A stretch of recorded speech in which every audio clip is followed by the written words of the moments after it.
Well, welcome to Connect Groups. I'm so glad that you've decided to join a Connect Group tonight, and I hope that you have a great time. Connect Group leaders, hosts, again, thank you for what you do to make tonight possible. Without you, none of this would be happening, so we really appreciate what you're doing. Well, we're in the second part of the Like a Good Neighbor series, which is something old, something new. And so within that, Tom talked about Matthew 22, 36 through 39. Read those 4 verses together on your tablet, your phone, or on a regular Bible if you still flip through the pages like that, and answer this question. What stood out to you? After you've talked about those verses, I want you to ask an icebreaker question. Tell us about what your neighborhood was like as a kid. Do those 2 things, and we'll see you just in a little bit to talk with Pastor Tom.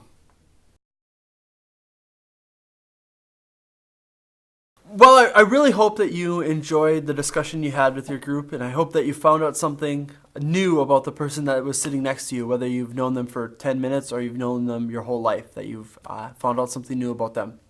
We'll get to Tom now. So Tom, you preached and you spoke on something old, something new. And my first question, and I think it's just this.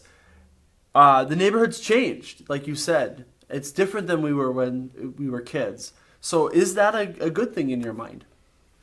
I don't think it's a good thing or a bad thing. I think it's just the reality of it. And times change, technology changes, the world changes, the community changes, the neighborhood changes. And so I don't think it's a good thing or a bad thing. Sometimes we look at it like it's a bad thing, but I don't think that's accurate. Maybe some things about it are bad, some things about it are good. It just is the way it is, and it's up to us to adapt. Right on. Can you list a few things that you think have changed in the community since you were a kid even? Well, like we talked about in the sermon and like we'll talk about in the study during your discussion time, mobility is to me the biggest. You used to be confined to the neighborhood, and now we're in and out constantly. The big front porches, the big open front porches on houses were a result of the fact that you were confined to the neighborhood. Now we fence in our backyards instead of sitting out on the front porch. Those are some of the things. I think now we kind of cocoon in our house. We've been away all day. We get back.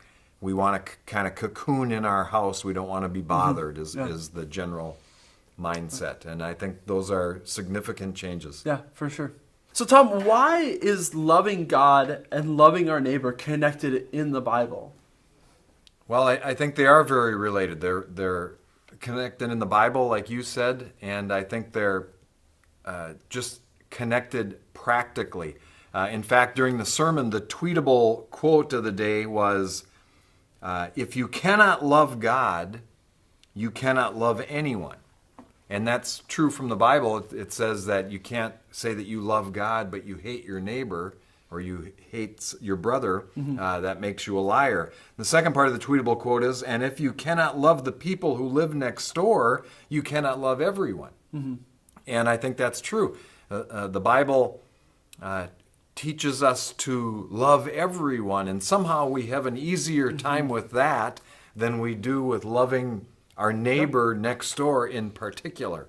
But if you can't love your neighbor next door, you can't love everyone. And so they're very related. Loving God and loving your neighbor are intricately linked. And I think you did a good job last week of just letting us thinking about, we drive by and we want to say, well, it's the person at the gym or the person we work next to, and the Bible's clear. It's a neighbor. It's not these other people. And it starts where we live, not where we work or where we have fun. It's where we live that he wants us to start those relationships and show love.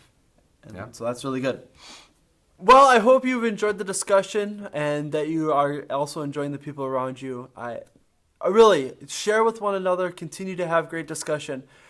Tom and I know, and Samuel knows as well, that we're not asking you to do something really easy. There's a change that has to happen inside of us from being concentrated on the gathering, which is on Sunday morning, to the scattering, which happens around us every day of the week. But it can happen. With Jesus inside of us, he can help us make these changes. He can help us love our neighbors. So we're not alone.